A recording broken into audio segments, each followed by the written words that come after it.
যখন ইউনূস সাহেব ক্ষমতা ছিলেন তখন বলেছিলেন যে উনি আশেপাশে আছেন, চট করে ঢুকে পড়বেন। তো এই চট আর শেষ হয় নাই। মেধাটা উনি কোন জায়গায় ব্যয় করছেন ওনার ব্যাপার, কিন্তু ওনার মাথায় বুদ্ধি আছে। নতুন কাউকে চেয়ে চিনতে আল্লাহর কাছে দোয়া করে নিয়ে আসছে যে অমুকে না আসলে আমার দেশ চলবে না, এমনটি হয় নাই। বাংলাদেশের ইতিহাসে সবচেয়ে বড় বাজেট পাশ হচ্ছে কাল, আজ পাশ হয়েছে অর্থ বিল। 9,38,000 কোটি টাকার বাজেটে রাজস্ব আয়ের লক্ষ্যমাত্রা নির্ধারণ করা হয়েছে 6,95,000 কোটি টাকা। বাজেট আলোচনায় করমুক্ত আয়সীমা বাড়িয়ে 4 লাখ টাকা নির্ধারণ করা হয়েছে। পাশাপাশি ব্যাংক হিসাব খোলার ক্ষেত্রে বাধ্যতামূলক TIN জমার বিষয়টিও শিথিল করা হয়েছে। তো বাজেট আলোচনার মধ্যেই একটি বিষয় আবার দেশের রাজনীতি আলোচনা জন্ম দিয়েছে, সেটি হচ্ছে ভারতে অবস্থানরত ক্ষমতাচ্যুত প্রধানমন্ত্রী শেখ হাসিনা শীঘ্রই দেশে ফিরে আসার ঘোষণা দিয়েছেন।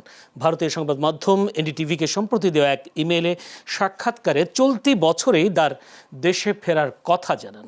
যদিও এর আগেও বাংলাদেশে ফিরে আসার কথা জানিয়েছেন তিনি, তবে এবারের বিষয়টাও কতটা সত্য কিংবা তার দেশে ফেরা কতটা সহজ সেই বিষয়টিও সামনে আসছে। আন্তর্জাতিক অপরাধ ট্রাইব্যুনালের চিফ প্রসিকিউটর আমিনুল ইসলাম শেখ হাসিনার এই ফিরে আসার ঘোষণাকে রাজনৈতিক স্ট্যান্ডবাজি বলে মন্তব্য করেছেন। তিনি বলেছেন, সাহস থাকলে দেশে এসে তাকে জুলাই হত্যাযজ্ঞের বিচার মোকাবেলা করার আহ্বানও জানান তিনি। দর্শক, আমরা আজকে তারপরেও আমরা বাজেট আছে, কালকে পাশ হবে, কিন্তু আজকের বিষয়টা আমরা নির্ধারণ করছি শেখ হাসিনার ফিরে আসা কতটা সহজ। বাজেট নিয়েও আলোচনা হবে, আর অন্যান্য বিষয়গুলো নিয়েও সমসাময়িক বিষয় নিয়েও আলোচনা করব। আলোচনা করবার জন্য আমাদের স্টুডিওতে উপস্থিত আছেন, আমার ডানে আছেন মাসুদ কামাল, সিনিয়র সাংবাদিক ও কলামিস্ট। মাসুদ কামাল, আপনাকে অসংখ্য ধন্যবাদ সময় দেওয়ার জন্য। আছেন ব্যারিস্টার আসাদুজ্জামান ফুয়াদ, সাধারণ সম্পাদক এবি পার্টি। আসাদুজ্জামান ফুয়াদ, আপনাকে অসংখ্য ধন্যবাদ। দর্শক, পুরো অনুষ্ঠান জুড়ে আপনাদের সাথে আছি আমি জয়নুল আবেদিন। বলছিলাম শেখ হাসিনার ফিরে আসা কতটা সহজ, এই বিষয় নিয়ে আলোচনা শুরু করতে চাই। প্রথমে যেতে চাই মাসুদ কামালের কাছে। মাসুদ কামাল, শেখ হাসিনা যে ফিরে আসবে, চলতি বছরেই ফিরে আসার যে একটা ঘোষণা তিনি দিয়েছেন NDTV-কে, সেই ফিরে আসাটা আসলে কতটা সহজ, বা বাংলাদেশের কারো কাছে এরকম কোনো খবর আছে কিনা যে শেখ হাসিনা খুব দ্রুত ফিরবে? না, আমি এটা বলতে পারবো না কারোর কাছে খবর আছে কিনা, গোপনে কারোর কাছে খবর থাকতেও পারে, এটা তো আর আমার বলতে পারার কথাও না। আপনার সিনিয়র সাংবাদিক হিসেবে আপনাদের কাছে কোনো সময় ফোন? এটা সিনিয়র জুনিয়র কোনো ব্যাপারটা ভাই, এটা উনি আসবেন কিনা উনি জানেন। তবে আপনি আমাকে আপনি আপনাকে জিজ্ঞেস করতে পারেন যে এটা আসলে সম্ভাব্য কি হতে পারে, আশাটা রাজনৈতিকভাবে কতটা গ্রহণযোগ্য হতে পারে, অথবা কি মানে এর আসার পর কি হতে পারে, এটা নিয়ে আলোচনা করতে পারেন। দেখেন, উনি আসবেন কি আসবেন না এটা আপনাকে কনফার্ম হওয়ার জন্য 31শে ডিসেম্বর পর্যন্ত ওয়েট করতে হবে। কারণ উনি বলেছেন যে এই বছরের মধ্যে আসবেন। 31শে ডিসেম্বরের পরে তো এই বছর থাকবে না, কাজে আসলে উনি আগামী 5 মাসের মধ্যে আসবেন। এখন প্রশ্ন হচ্ছে আসবেন কিভাবে, অথবা আরেকটা প্রশ্ন হতে পারে আসলে পরে কী হতে পারে। এখন আসলে উনি আগে একবার বলেছিলেন, কিন্তু যখন ইউনূস সাহেব ক্ষমতা ছিলেন তখন বলেছিলেন যে উনি আশেপাশে আছেন, চট করে ঢুকে পড়বেন। তো এই চট আর শেষ হয় নাই। ওই চট মানে যে অল্প সময়, যে কোনো সময়, ওটা আমরা গত কয়েক মাসে দেখি নাই যে উনি চট করে ঢুকে পড়েছেন, অথবা ঢুকতেও পারেন, ঢুকে আবার চলে গেছেন, এটা হইতে পারে। ওইটা আমি বলতে পারবো না, কিন্তু আমরা সেরকম কিছু দেখিনি। এই দফায় উনি আসতে পারেন, আবার আসতে নাও পারেন, কিন্তু আসেন আর না আসেন, উনি যে কথাটা বলেছেন এটাকে আমি গুরুত্ব দিই। আগেরবার চেয়ে এবারটা গুরুত্ব দিচ্ছেন? হ্যাঁ, আগেটা গুরুত্ব দিই না, এইবারটা গুরুত্ব দিচ্ছি কেন, অনেক সময় না মানুষ মানে আপনার কথা বলার সময় স্লিপ অফ টাং হয়ে যায়, অথবা আবেগে আপ্লুত হয়ে কিছু বলে ফেলা। কিন্তু যখন মানুষ একটা কিছু লেখে তোর মধ্যে হিসাব নিকাশ করে লেখে, আবার লেখাটা একবার রিভাইজ দেয়, পরে বানান টানান দেখে, এরকম। ওনার যে ইন্টারভিউটা NDTV প্রচার করেছে, এটাকে লিখিত ইন্টারভিউ। আসলে NDTV ওনাকে প্রশ্ন পাঠিয়েছেন, উনি এটা লিখিত উত্তর দিয়েছেন। কাজে এটা ওনার চিন্তা ভাবনা করে বলা কথা। শেখ হাসিনার ভালো মন্দ নিয়ে আপনি যত কিছু বলেন না কেন, আমি কিন্তু শেখ হাসিনাকে মূর্খ মনে করি না। ওনার উনি মেধাবী লোক, কোনো সন্দেহ নেই এতে।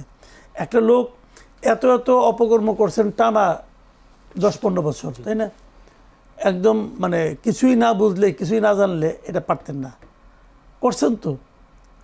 জনবিক্ষোভ না হলে, মানে সর্বাত্মক মানে মানুষের বিক্ষোভ না হলে আমাদের দেশের যে মানে যে পলিটিক্যাল পার্টি এক্সিস্টিং যে পলিটিক্যাল পার্টিগুলি ছিল, এই পলিটিক্যাল পার্টির তো ওনাকে নামার অনেক চেষ্টা করছে, পারে নাই তো রে ভাই, শেষ পর্যন্ত পাবলিকের নামাইছে যায় না, তাই না?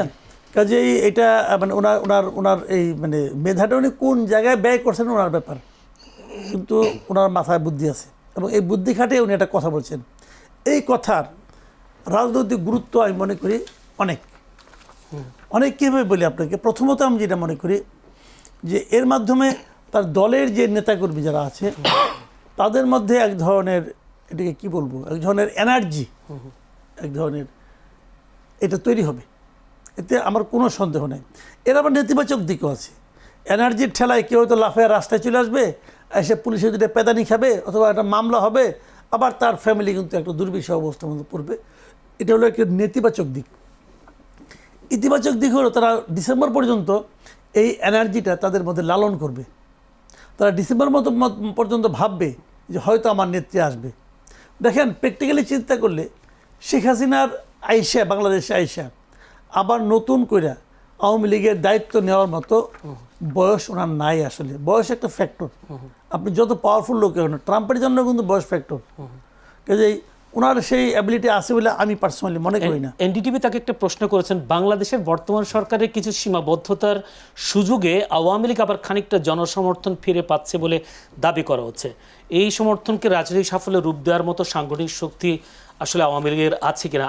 বাংলাদেশের সরকারের কি সীমাবদ্ধতা তাকে আসার পথটাকে পরিষ্কার করে দিচ্ছে কিনা? না, এটা এভাবে আমি বলবো না। শুনেন, বাংলাদেশে যতবার সরকার পরিবর্তন হয়েছে, যতবার যখন নতুন কেউ একটা ক্ষমতা এসেছে, প্রতিবারই আমি দেখেছি যেটা, নতুন যারা ক্ষমতা নিয়েছে তাদের জনপ্রিয়তার কারণে জনগণ তাদেরকে বসিয়েছে তা কিন্তু নয়। প্রতিবারই ক্ষমতা পরিবর্তন হয়েছে, যারা ক্ষমতাসীন ছিল তাদের অজনপ্রিয়তার কারণে জনগণ তাদেরকে নামিয়ে দিয়েছে। নামানোর পর যে আসতে আসছে, কিন্তু নতুন কাউকে চেয়ে চিনতে আল্লাহর কাছে দোয়া করে নিয়ে আসছে যে অমুকে না আসলে আমার দেশ চলবে না, এমনটি হয় নাই। বাংলাদেশে এবার নির্বাচনও তাই। এবারে নির্বাচন তো কোনো কেউ ছিল না, এবারে নির্বাচনটা একটু ডিফারেন্ট। এবারে নির্বাচন তো আর ইমিডিয়েট পাসটা সে তো আগেই পালাই গেছে, কাজে এইটা অন্যরকম। কিন্তু এর আগের প্রতিবারই কিন্তু একই রকম ছিল। তো এখন সেই জিনিসটা মানে আপনার এই গভর্নমেন্ট আসছে মাত্র 4 মাস, এই গভর্নমেন্টে যদি দেশ চালাতে ব্যর্থ হয়, এই গভর্নমেন্ট যদি মানুষের প্রত্যাশা পূরণ করতে ব্যর্থ হয়, তাহলে মানুষ অবশ্যই নতুন কাউকে আনবে। এখন সেটা আওয়ামী লীগকে বাদ দিয়েই হবে আমি এভাবে মনে করি না। যে কেউ আসতে পারে, আওয়ামী লীগও আসতে পারে, কিন্তু ডিপেন্ড করছে এই গভর্নমেন্টের উপর। এই গভর্নমেন্ট যদি ভালোভাবে চালায় তাহলে দেখবেন যে আওয়ামী লীগ অপ্রাসঙ্গিক হয়ে গেছে।